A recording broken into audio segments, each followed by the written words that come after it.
Toi, c'est ici que tu dors? Ouais. Depuis combien de temps? 2 semaines, comme ça. Il y a le carton et ensuite tu déplies la couverture. Depuis le 4 avril, 500 jeunes mineurs isolés occupent légalement une ancienne école du 16e arrondissement de Paris. Plusieurs associations leur viennent en aide, mais cette situation ne plaît pas à certains voisins. À quel moment on va pouvoir les absorber? Parce qu'ils sont des centaines de milliers à venir, vous le savez. Un jeune mineur isolé désigne un mineur né à l'étranger qui se trouve seul sur le territoire français, sans protection et sans adulte référent. Tous les jours, une dizaine d'adolescents arrivent ici après avoir dormi dehors plusieurs semaines. Qu'est-ce qui fait que ces jeunes mineurs isolés sont à la rue aujourd'hui? C'est des jeunes, quand ils arrivent en France, ils vont aller directement passer une évaluation pour prouver leur minorité. Parce que dans le cas où ils sont reconnus mineurs, ils peuvent être pris en charge par l'aide sociale à l'enfance. Alors comment elle se passe cette évaluation? En fait, les jeunes, ils arrivent et donc on va leur poser des questions pendant 20 minutes, 30 minutes. Pourquoi ils sont partis, leur trajet, comment ils sont venus ici. Et après cette évaluation-là, à peu près 7 jeunes sur 10 sont refusés. J'ai fait l'évaluation et on m'a donné de mauvais résultats. S'ils savaient comment on est déjà fait pour venir ici, il n'y aura même pas de questions ou de réponses pour nous aider. Pourquoi vous avez voulu partir de la Guinée? En Guinée, là-bas, c'est pas comme l'Occident ici. En fait, on n'était pas scolarisés, on était dans la rue. Une fois ici, on pensait au moins, même si on n'allait rien avoir, mais au moins on allait se construire un avenir meilleur. On fait une formation qui va nous aider au lendemain. J'ai trouvé que c'est étonnant, en fait, parce que depuis que je suis venu, je dormais dans la rue avant que même je ne vienne ici.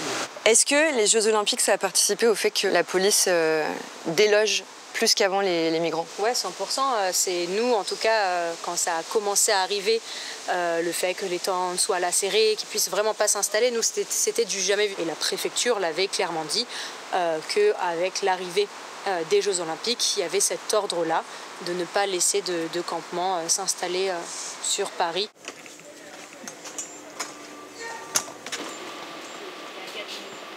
C'est ici qu'on dort. 15 personnes dans la chambre.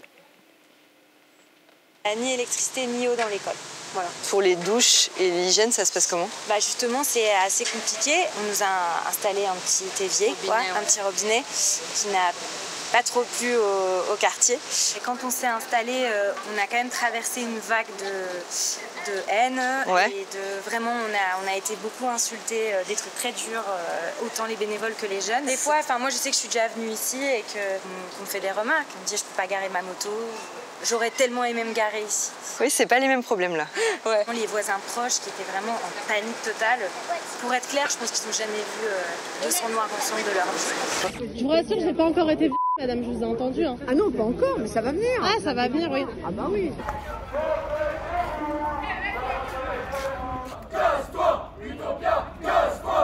En fait, j'essaye toujours qu'on ne soit pas dans la violence avec les voisins. On essaye justement d'apaiser les tensions, toujours, et de garder un sang-froid et un calme. En fait, c'est des discussions stériles, donc en fait, je ne veux pas rentrer dans une polémique avec quelqu'un. On ne sera jamais d'accord et on ne tombera jamais d'avis. Et c'est pas un débat, c'est juste une opposition. Donc en fait, il n'y a rien à répondre. Donc ici, c'est là où on stocke les dons alimentaires qu'on a reçus. On assure quand même un petit déjeuner le matin, avec vraiment des dons de particuliers. Ouais. Et la shorba qui vient le soir. Et du coup, la journée, ils se débrouillent. Il y a des distributions qui sont organisées dans Paris. On leur indique où aller. Toi, t'es venu comment? C'est difficile, mais là, ce qu'on a passé, c'est déjà passé. On préfère ne pas laisser qu'on vit actuellement ici. D'accord. Ça aussi, c'est dur. Malgré la route est dure, mais ici aussi, c'est pas facile. Il y a pas mal de gens ici, des associations qui aident, il y a beaucoup d'entraide. Est-ce qu'il y a aussi beaucoup d'entraide entre jeunes? Oui, on s'aide entre nous. Ouais. Comment si quelqu'un a un problème tout de suite là, tu peux venir. Comme exemple les bénévoles là. Collectivement, comme on est stressé, il faut s'asseoir. On s'assoit, on parle ensemble, on se met le moral. Comme t'es mineur, tes parents, t'es encore en contact avec eux ou pas? Oui, quand je suis venu là, je les ai informés, mais avant, ils ne sont pas au courant que je sortais en Guinée ou que je suis à la route comme ça. S'ils savaient, ils me seraient voir. Ils t'auraient pas laissé partir? Voilà, exactement. Quand t'as décidé de partir de la Guinée, c'était quoi ton but une fois que t'allais arriver en France? Continuer mes études, parce que j'ai déjà commencé des études. Tu veux faire des études en quoi? Quand j'ai fini mes études, j'ai envie de devenir médecin, gendarme, quelqu'un en tout cas qui va aider les autres, sauver les vies des autres.